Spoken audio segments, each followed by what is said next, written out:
আসসালামু আলাইকুম। Hello everyone, সবাই কেমন আছেন? আমি আলহামদুলিল্লাহ ভালো আছি। আজকে সকালের নাস্তায় গরুর গোশত আর সবজি দিয়ে পাতলা খিচুড়ি। আম্মুর হাতে রান্না করা এই খিচুড়িটা সবার অনেক পছন্দের। বিয়ের আগে আমি আমার এলাকার প্রায় অনেকগুলো বাচ্চাকেই প্রাইভেট পড়াতাম। ওদের হাতে করি আমিই শুরু করেছিলাম। ওদের নিয়ে মাঝে মধ্যে এই খিচুড়িটার পিকনিক করতাম। বাচ্চারা অনেক খুশি হইতো আর অনেক মজা করে খেত। তো অনেকদিন থেকে আমার খিচুড়ি খেতে মন চাচ্ছিল। বাসায় এসে আম্মুকে বলছি যে সকালে খিচুড়ি রান্না করো। আর এদিকে বাহিরে কিন্তু গুড়ি গুড়ি বৃষ্টিও হচ্ছিল, এজন্য মনে হয় খিচুড়িটা খেতে একটু বেশিই ভালো লাগছে। খিচুড়ি খাওয়ার একটু পর আবার কাঁঠাল খেলাম। আসলে বাবার বাড়ি আসলে একটার পর একটা খাওয়া হইতেই থাকে।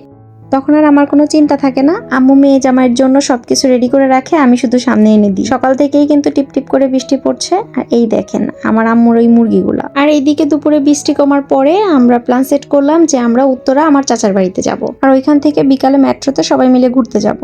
তো আমরা যখন চাচার বাসায় গেলাম তখন প্রায় 2:30 বাজে। সবাই দুপুরের খাবারটা একসাথে বসে খেলাম। এত অল্প সময়ে আমার চাচি একা হাতে সবকিছু রান্না করেছে। টেবিলে প্রথমে ছেলেরা খেতে বসেছে, তা আম্মু সবাইকে বেড়ে দিচ্ছিল। আর এইদিকে আমি কিচেনে গিয়ে দেখি এয়ার ফ্রায়ারের কাবাব এক পাশ হয়ে গিয়েছে, তাই আমি অপর পাশটা উল্টিয়ে দিলাম। যদিও এয়ার ফ্রায়ারে তেল ছাড়াই সবকিছু ফ্রাই করা যায়, তারপরও একটু তেল ব্রাশ বা স্প্রে করে নিলে খাবারটা দেখতে যেমন সুন্দর হয়, টেস্টটাও কিন্তু বেড়ে যায়। আমার চাচার 3 ছেলে আর 2 মেয়ে। তো আমার ভাই বোনগুলো আমাকে অনেক বেশি ভালোবাসে, আর আমরা যখন যাই তখন আমাদের সাথে সাথেই থাকে। আর আমিও আমার ভাই বোনদের সময় দেওয়ার চেষ্টা করি। দুপুরে খাবার পর সবাই রেস্ট নিচ্ছিল, আর আমি আমার ভাই বোনদের সাথে চোর পুলিশ খেলতেছিলাম। যদিও আমার খেলার একটু ইচ্ছা ছিল না, কিন্তু ওদের বায়নাতে আর না করতে পারলাম না, তাই খেলতে শুরু করলাম। কিন্তু আমার খেলা একটুও ভালো হচ্ছিল না, বারবার শুধু 0 পাচ্ছিলাম। আমি শুধু ওদের সাথে একটু তাল মিলিয়ে খেলছিলাম, আর ওরা অনেক এক্সাইটেড ছিল। দেখেন 2 হাতে 2 জনে 2টা কলম নিয়ে নিছে। একটু পরেই আসরের আজান দিয়ে দিয়েছিল। তারপর আমরা সবাই নামাজ পড়ে রেডি হয়ে নিলাম। আমার চাচার বাসা থেকে মেট্রো সেন্টার স্টেশনটা একদমই কাছে। আমরা আজকে ছোট বড় মিলিয়ে 13 জন মেট্রোর উদ্দেশ্যে রওনা দিচ্ছি। আমরা 5টা রিক্সা নিয়েছিলাম এবং 5 রিক্সায় সবাই শেয়ার করে বসেছিলাম। তো এভাবে রিক্সা নিয়ে যখন জার্নি করা হয় তখন ওই জার্নিটা অনেক মজার হয়।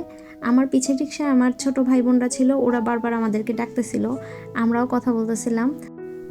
আমি এর আগে বেশ কয়েকবারই মেট্রোতে উঠেছিলাম, কিন্তু আমার আব্বু আম্মু আর দাদি কখনো মেট্রোতে উঠেনি, আর এজন্যই আমরা সবাই মিলে মেট্রোতে আসার প্ল্যান করেছি। আচ্ছা, আপনারা যে আমার ভিডিওগুলো দেখছেন কেমন লাগছে কমেন্টে অবশ্যই জানাবেন, আর আমার চ্যানেলটি সাবস্ক্রাইব করে পাশে থাকা বেল আইকনটি ক্লিক করে দিবেন প্লিজ। আজকে ঈদের 3য় দিন ছিল।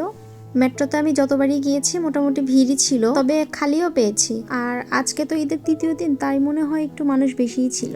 দেখেন মানুষ ঘুরতে গিয়ে ফুল কিনছে। তো মেট্রোতে তো নিষেধ এগুলা, যেই ফুল নিয়ে উপরে উঠতেছে ডাস্টবিনে রেখে তারপর মেট্রোতে যাচ্ছে। অনেক কষ্ট করে অনেকক্ষণ লাইনে দাঁড়িয়ে থেকে আমরা তারপর 12টা টিকিট পেয়েছিলাম। এবার লিফটে করে উপরে চলে গেলাম। আমার চাচু আমার দাদিকে ধরে নামাচ্ছিল।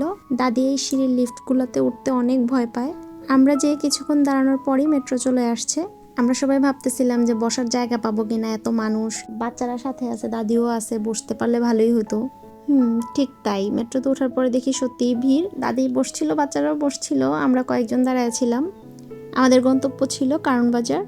তো কারণ বাজারে আব্বু আর চাচুর কিছু কাজ ছিল, তাই তারা ওইখানে নামছে। আমরা ওইখানে অনেকক্ষণ ওয়েট করছি, আর তখন প্রায় 7টা বেজে গেছিল। কারণ বাজারের স্টেশনটা একদমই ফাঁকা ছিল।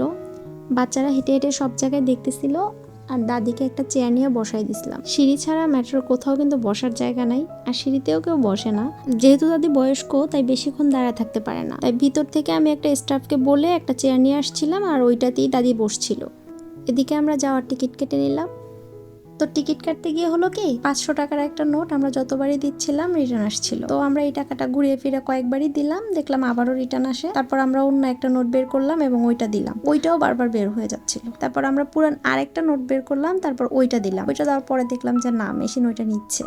আমরা প্রথমে যে 2টা 500 টাকা নোট দিয়েছিলাম ওইগুলো কিন্তু একদম নতুন টাকা ছিল, আর কোনো জাল টাকা ছিল না। তারপরও মেশিন কেন নিল না বুঝতে পারলাম না। আমরা মেট্রো দিয়ে শুধু উত্তরা থেকে কারণ বাজার গিয়েছি, আবার চলে এসেছি। এর মধ্যে কোথাও বসা হয় নাই বা খাওয়া দাওয়া হয় নাই। বাসা থেকেই খাওয়া দাওয়া করে বের হয়েছি, আবার বাসা যেয়েই খাওয়া দাওয়া করছি। কোথাও যদি বসে খাওয়া দাওয়া করতাম তাহলে দেখা যেত যে অনেক টাইম লেগে যেত, কারণ অনেকগুলো মানুষ আমরা একসাথে। তবুও আমাদের অনেক ভালো লাগছে, বাচ্চারাও অনেক এনজয় করছে।